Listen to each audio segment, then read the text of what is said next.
बहुत पुरानी बात है। महात्मा बुद्ध मगध राज्य के एक गांव में ठहरे हुए थे।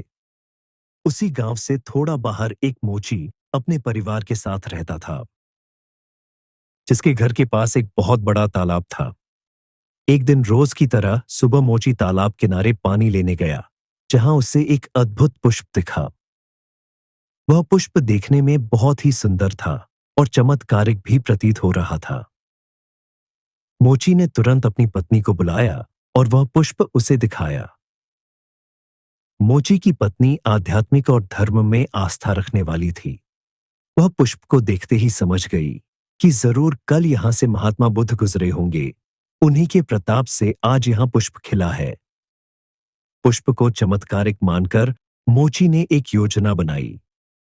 उसने अपनी योजना के बारे में पत्नी को बताया कि वह इस पुष्प को राजा को देगा और इसके बदले में उनसे खूब सारी स्वर्ण मुद्राएं लेगा।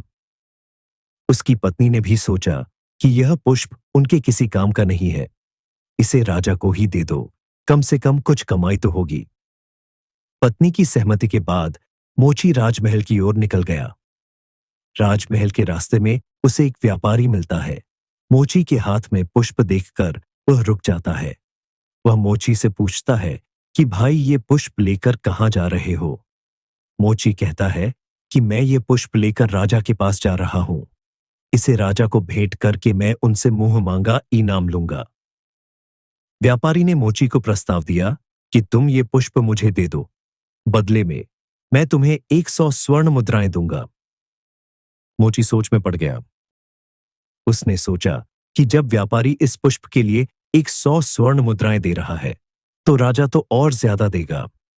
यही सोचते हुए उसने व्यापारी को पुष्प देने से मना कर दिया और थोड़ा आगे चला ही था कि उसे रास्ते में राजा आते हुए नजर आए, जो गौतम बुद्ध के दर्शन के लिए जा रहे थे। राजा भी मोची के हाथ में वो दिव्य पुष्प देखकर अचंभित हो गए। राजा ने मोची को पुष्प के बदले 1000 स्वर्ण मुद्राएं देने के लिए कहा। यह सुनते ही मोची के मन में एक अजीब सी चेतना आई और वह राजा को पुष्प न देकर दौड़ता हुआ सीधे महात्मा बुद्ध के पास जा पहुंचा। महात्मा बुद्ध जी मोची को देखकर हैरत में पड़ गए।